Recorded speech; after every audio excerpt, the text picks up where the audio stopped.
महाराज जी कहे कि यहाँ पंप लगा दिया जाएगा। अच्छा, और एक अटारी हम मांग करना चाहते हैं कि इसको खोदाई करवा कर गहर करवाएं। सर्वप्रथम हमसे अनुरोध है आपसे प्रधान। बोरिंग लगी नहीं बाबू, लगी नहीं बाबू। जो है नदी का भाट फेंक दिया है, जो है पानी जो है बहुत धीरे धीरे निकल रहा है।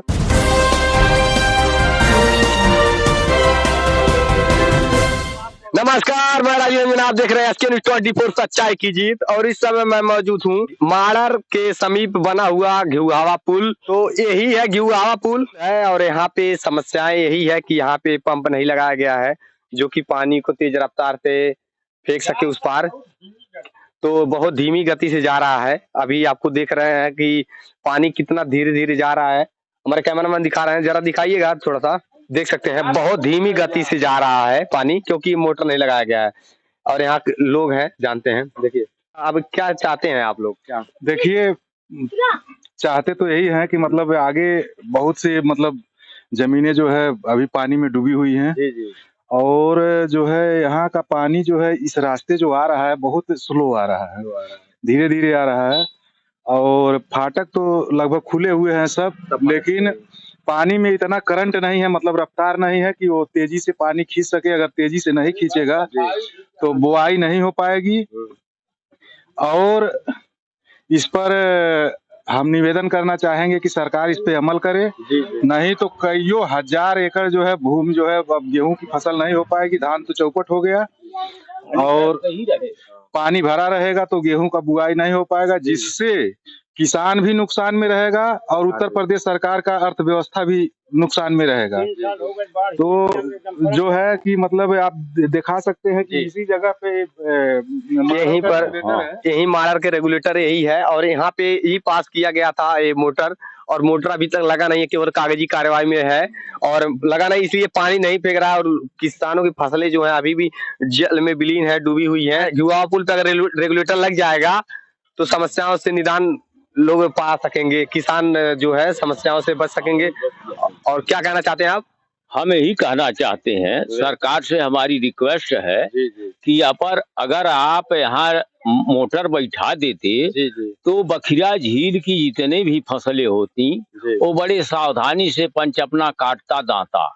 तो सर्वप्रथम हमसे अनुरोध है आपसे प्रशासन से कि यहाँ मोटर लगवा दे तो अति उत्तम हो। जी हम सरकार से एक बार फिर पुनः आग्रह अनुरोध करना चाहते हैं कि जो यहाँ पे एक मोटर लगवाया जाए। अगर मोटर लग जाएगी तो समस्या से जो सामना कर रहे हैं किसान, इस समस्याओं से सामना नहीं करना पड़ेगा। लगभग इस मतलब 90 से 100 गांव जो है इसके बखिरा झील के तलहटी पे आता है। और वहीं की सारी फसलें जो है ये बखिरा झील में है, गेहूं खेती। तो उसमें से 40% से 50%, 60% तक खेतियां अभी डूबी हुई हैं। जब इतनी बुआई नहीं हो पाएगी, लाखों एकड़ की खेती अगर नहीं हो पाएगी तो ये जान लीजिए कि मतलब किसानों का तो नुकसान है ही, उत्तर प्रदेश सरकार का खाद्य संरक्षण जो भी है उसमें भी नुकसान है। इसलिए आग्रह करेंगे प्रशासन से, शासन से कि इस पे अमल करें और पानी का रफ्तार जो है आप जो है प्रशासन तक पहुंचाइए कि पानी जल्दी से निकले ताकि खेत का फसल जो है बुआई हो सके समय से। नहीं तो हम लोग जितने भी अगल बगल के किसान हैं, मतलब ये जान लीजिए कि शांति मतलब अगर हम लोग नुकसान में रहेंगे तो बड़े शांति पूर्वक तरीके से सरकार के सामने विरोध दर्ज कराएंगे। जी तो ये आंदोलन करने के लिए सभी किसान जो तैयार हैं, क्योंकि उनकी फसलें जो है विलुप्त हो चुकी हैं। और सरकार जो दावे की थी मोटर लगवाने की, शायद कागजी कार्रवाई में ही रह गई है और लगाया नहीं गया है।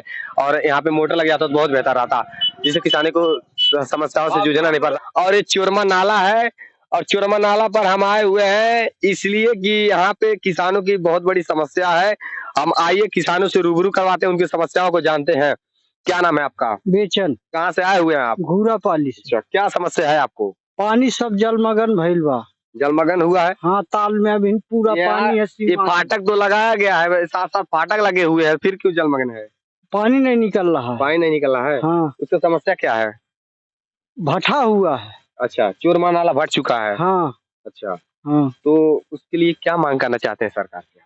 हम मांग करना चाहते हैं कि इसको खोदाई करवा कर गहर करवाया जाए। आइए जो है एक बाबा जी और है उनसे भी जानते हैं। बाबा क्या नाम है आपका? हमारा फेरई पांडे नाम है। अच्छा, आप हमारा कहाँ का? मकान घूरापाली है। अच्छा हम आए हैं घिउहा रेगुलेटर पर। जी यहाँ जो है पानी जो निकल रहा है जी जी। वह आगे रास्ता अवरुद्ध है। अच्छा, रास्ता अवरुद्ध हो गया है क्या? रास्ता अवरुद्ध हो गया है। चोरमा नाला तो नदी में आगे जाकर मिली है ना? वह चोरमा नाला घिउहा नाले में आकर के मिला है। नदी है ना राप्ती आगे? राप्ती आगे है तो राप्ती के मोड़ ही पर वह जो है भाट फेंक दिया है। अच्छा और वह पानी जो हमारे वहाँ का घूरापाली का हाँ। साफ नहीं जा रहा है। अच्छा, इसीलिए कुछ दिक्कत है। कितने फसलें लगभग अभी भी अभी लगभग 50,000 एकड़ फसल डूबी हुई है। अच्छा हाँ। घूरापाली क्षेत्र में? घूरापाली क्षेत्र में केवल, और वह भाई। बोने के काबिल नहीं है।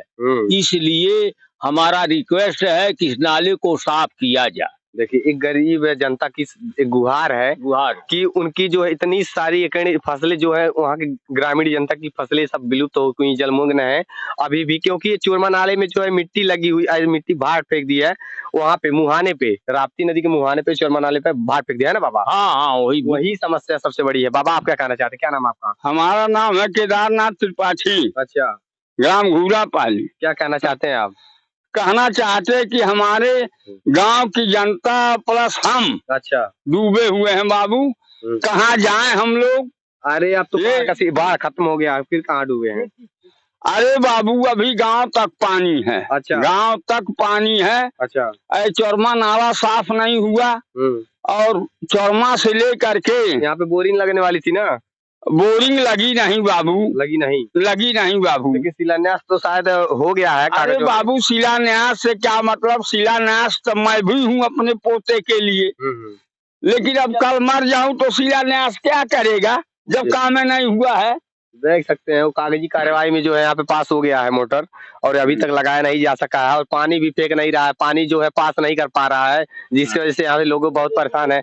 आइए एक है उनसे भी जानते हैं। क्या नाम है आपका?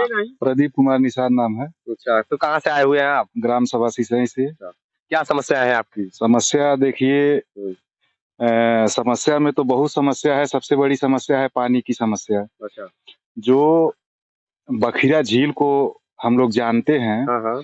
इसमें लगभग लाखों एकड़ जमीनें हैं। अच्छा, कई गांव के मिलाकर के। अच्छा।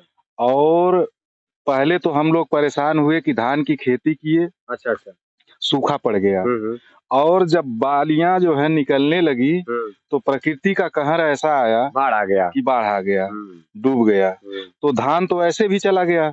उसके बाद अब जो है उसी बाढ़ को जो है पानी अगर ये रफ्तार से निकलता। अच्छा, बस यही एक साधन है क्या पानी निकलने का? और कोई साधन नहीं है पानी का? अब ये जो है सिद्धार्थ नगर बांसी से लेकर के जो है ये बखिरा झील होते हुए जो है घूरापाली तक होते हुए ये माड़र में आकर के रेगुलेटर के रास्ते जो है राप्ती नदी में आकर के गिरता है। बस ये चोरमा नाला एक साधन है कि उसी रास्ते से बखिरा झील का पानी निकलता है, और घींचता भी है पानी, यहाँ निकलता है। लेकिन अब समस्या यहाँ ये आ गई है कि एक तो लेट बरसात हुआ है, गेहूं का सीजन आ गया है, और गेहूं का सीजन आने के लिए अब समझ लीजिए कि बुआई एकदम चालू है। अच्छा, और लगभग 50% मान लीजिए कि उधर तलहटी में जो है गेहूं की फसल नहीं हो पाएगी अगर पानी इस तरह से निकलता रहा। अच्छा, 65%। तो जब नहीं निकल पाएगी तो आपको मैं बता देना चाहता हूं आपके न्यूज चैनल के माध्यम से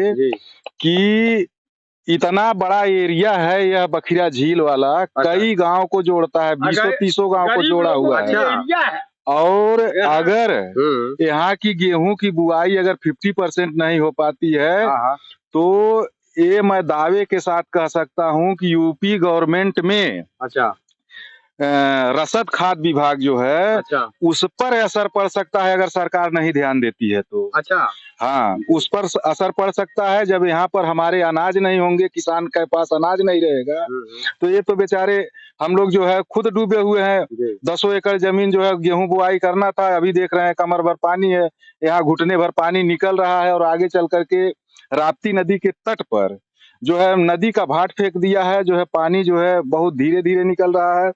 एक रेगुलेटर का व्यवस्था है, रेगुलेटर तो खुला है लेकिन उसमें पानी में रफ्तार पानी का करंट का रफ्तार जो है बहुत धीमा है, इसलिए पानी नहीं निकल पा रहा है। बढ़ती पानी का रफ्तार इसलिए धीमा है क्योंकि आगे मुहाने पर जो है मट्टी फेंक दिया है तो वो रफ्तार कम हो गया है, इसलिए नहीं निकल पा रहा है। और यहाँ पर मतलब बहुत लोगों ने मांग किया है कि अगर यहाँ पर पंप लगा दिया जाए, तो सुनने में आ रहा है, भाई हम तो देखे नहीं, सुनने में आ रहा है पंप पास हो गया है, लेकिन फांसी हुई अब तो मुड़ी हिलेबा कब। आज हम मर रहे हैं, आज हम मर रहे हैं, हमारी सारी फसलें जो है नहीं बुआई हो पाएंगी, तो जो है हम कल का सपना देख करके क्या करेंगे। महाराज जी क्या कह रहे थे? महाराज जी कहे कि यहाँ पंप लगा दिया जाएगा और एक कछारी इलाका फ्रेश रहेगा। हम लोग महाराज जी का शकल नहीं देखे, महाराज जी कब घूरा पाली में आएंगे बाबू, कब लगाएंगे और कब लगा शकल नहीं देखे कि महाराज जी घूरा पाली में कब आएंगे। जी कार्यवाही में तो पास हो चुका है, हो चुका बाबू, लेकिन शकल नहीं देखे आपका, तो हम क्या जाने पास हो चुका कि नहीं हो चुका। जब हम भूखों मर रहे हैं और आप खाने के लिए कहे हो हम खिलाएंगे, तो क्या मर जाएंगे तब आप खिलाओगे? नहीं, सरकार को जो है इस पे ध्यान देना चाहिए और जो है रेगुलेटर लगवा देना चाहिए। यहाँ पे रेगुलेटर लगा हुआ है लेकिन मोटर लगाना जरूरी है। बातें तो बहुत होती हैं, इस समय किसान जो है कैसा महसूस कर रहा है अपने आप को। अरे उधर धान तो प्रकृति ने ले लिया, उधर सूखा और बाढ़ दोनों, और इधर बाढ़, अभी बुआई नहीं हो पा रही है, तो जैसे मान करके चलिए किसान क्या ठगा महसूस कर रहा है, ऐसे कि जैसे गधे के पीठ पर लाठी बांध दिया जाए और उसके आगे जो है चारा बांध करके लटका दिया जाए, उसको दिखाई दे रहा है चारा अभी मिलने वाला है, लेकिन चारा मिलने वाला नहीं, वो दौड़ता जाता है, घास उसके आगे है लेकिन मिल नहीं रहा है। तो वही स्थिति हम लोगों की किसानों की हो गई है कि मतलब दिखाई दे रहा है कि हमारी इतनी खेतियां हैं, लेकिन जब पानी निकल नहीं पाएगा तो फसलें गीली रह जाएंगी, खेत जब गीला रहेगा तो बुआई कैसे होगा? बुआई नहीं हो पाएगा। इसलिए आपके न्यूज चैनल के माध्यम से मैं शासन और प्रशासन दोनों से हाथ जोड़ करके निवेदन करता हूं कि समस्त जो बखिरा झील के समीप जितने भी जुड़े हुए गांव हैं, उन लोगों के जो है परवरिश के लिए वहाँ खेती किया जाता है, वो जो है अभी बहुत सा जलमग्न है। मैं माननीय योगी जी से, यहाँ के माननीय विधायक जी से और माननीय सांसद जी से यही अनुरोध करना चाहता हूँ कि कम से कम किसानों की देखभाल देखते हुए, प्लस इसमें शासन और प्रशासन का भी फायदा है। अगर ये जो है सफाई हो जाती है तो जो है फसल ज्यादा होगी तो पैदावार ज्यादा बढ़ेगा और सरकार को फायदा होगा। तो इसलिए आपके न्यूज चैनल के माध्यम से ये मैं मतलब संदेश पहुंचाना चाहता हूं कि सरकार इस पे ध्यान दे, पानी का मतलब नाले का सफाई कर दे, और जो है पानी जब जल्दी से निकलेगा तो खेत जल्दी खाली होगा और बुआई होगा, हम लोग खाने भर का घर में रखेंगे, बाकी सरकारें को लौटा देंगे। जी बिल्कुल। तो फिर ये यहाँ की समस्या थी, ये जो नाला देख रहे हैं आप लोग, एक चोरमा नाला है और ये आगे जो है मुहाने पर जाकर नदी जो है राप्ती नदी भाट फेंक दी है, तो जिसकी वजह से पानी जो निकल नहीं पा रहा है, रेता जो है इसे में चोरमा नाले में भट गया है, इसलिए पानी का जो है रफ्तार नहीं। अब मुहाने पर मिट्टी रख दी जाएगी तो बताइए पानी कितना तेजी निकलेगा, बहुत समस्या है, बहुत धीरे धीरे पानी जा रही है। सरकार से अनुरोध करना चाहते हैं कि जो है इस नाले को साफ कराया जाए। जब साफ सफाई खुदाई कर दिया जाएगा इस नाले को तो पानी तेज रफ्तार से निकलेगा और लोग अपने गेहूं के फसलों की बुआई कर सकेंगे, क्योंकि धान की फसलें तो विलुप्त हो चुकी हैं, मतलब प्राकृतिक आपदा बाढ़ आ गई थी तो बुआई नहीं कर पाए थे, लेकिन अब धान की फसल मतलब गेहूं की फसलें बो सके, तो हमारे सरकार से इसीलिए अनुरोध है ये समस्याओं को देखें। लोग ऐसे क्षेत्र में हैं कि कोटेदार भी कोटा नहीं देता है तो 5 किलो ले लेता है। ये तो कोटदार की गलती है, आप ग्राम प्रधान को सूचित कर सकते हैं इस विषय में। ग्राम प्रधान तो कुछ कह नहीं रहे हैं, हम लोगों को बताइए, सरकार दे रही है, अगर डूबे हुए हैं तो कोटेदार जो हैं वो अभी 5 किलो ले रहे हैं। ये तो अब बताइए हम लोग खाएं क्या, गांव डूबा हुआ है। ये तो ग्राम प्रधान को ध्यान देना चाहिए। हम यहाँ रेगुलेटर पर मशीनें लगा दी जाए तो घूरापाली, चलराव, बिरार, मटवा और शहरी, नारकपट्टी, हड़हा, गोबिनापुर, नेवासे, यह सब जनता सुखी हो जाएगी और जितनी फसल डूबी है सब बरकरार मारे धान मारे गेहूं पैदा होगी। बस हमारा क्या नाम है आपका? बद्रीनाथ। क्या कहना चाहते हैं आप? कहना यही चाहते हैं, आप भी घूरापाली के रहने वाले हैं? हाँ घोरापाली पे प्रधान है। कहना यही चाहते हैं कि जब तक यहाँ मोटर की व्यवस्था नहीं होगा अच्छा। तब तक कोई समस्या दूर नहीं होगा। तो वही कहने का मतलब ये है कि सबकी समस्या वही सेम है। फिर मिलते हैं नए ताजा खबरों के साथ, तब तक दीजिए इजाजत, नमस्कार।